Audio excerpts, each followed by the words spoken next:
Hi, this is Greg Vincent at the National Farm Machinery Show, talking to Todd Stuckey and Kevin Cobb with AGCO. We're going to talk about a new program that AGCO has going called Harvest Solutions. Todd, just tell us a little bit about what the program is. Harvest Solutions is a program we're setting up with combines. Really what it is we want to make combines available to customers throughout the whole geographical area in the harvest.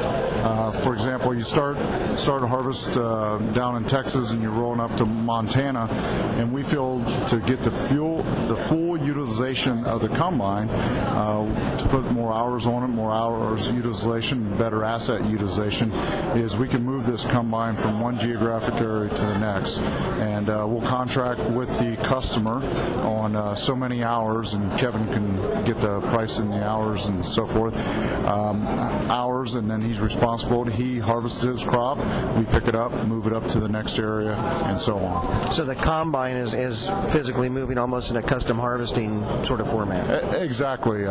We start out in the wheat harvest, we move it up into the soybeans, and then the final stop would be the corn harvest in the western Midwest. Okay. Kevin, talk a little bit about how the program is going to work, what a farmer needs to know, and what it's going to take for them to participate.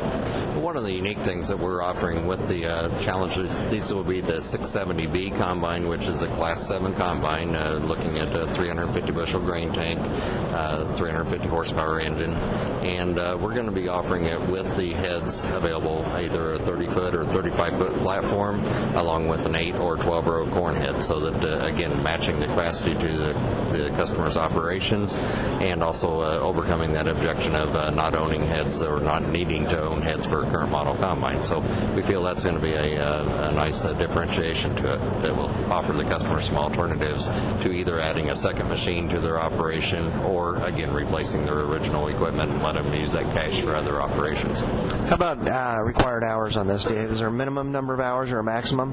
Yes, we would have an hour range depending on the location, ranging from 100 hours up to as much as 200 hours, again, based on the corn, soybeans, or just grain only in the South. And this is being run through the CAT dealers? Yes, we're going to be working with a select group this year. This is a pilot program, but we will work with a select group of dealers and make that progression northward and eventually reaching the Corn Belt with the machines in the last part of the fall with the second head or the corn head included with it. Todd, what makes this different from other programs that are out there? Well, what makes this difference is if somebody's looking at a custom harvester but wants more control of it, they want to do it themselves, they want to operate a new machine. Our plan is to only keep these machines 2 years in our fleet, and so you can run a fairly late model machine.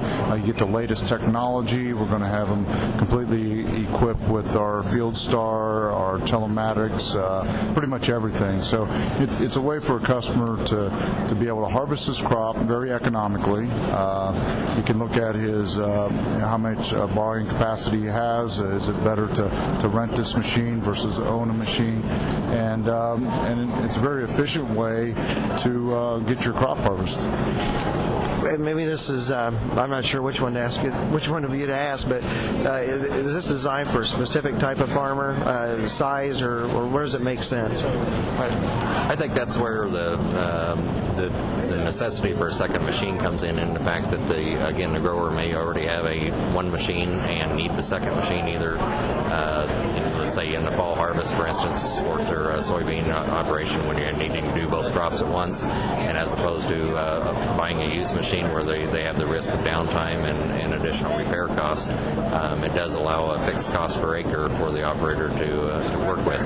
Also, the smaller operator that maybe customers, growers going together to rent the machine to get their small grain done, and they cannot justify owning a machine on standalone. I think most importantly is any operation, when they start looking at cost per acre, can analyze whether or not their money can be utilized for investments such as land, other things besides owning a machine, and according to their own particular operation, regardless of the size. All right, that's Todd Stuckey and Kevin Cobb with AGCO. Thanks, guys.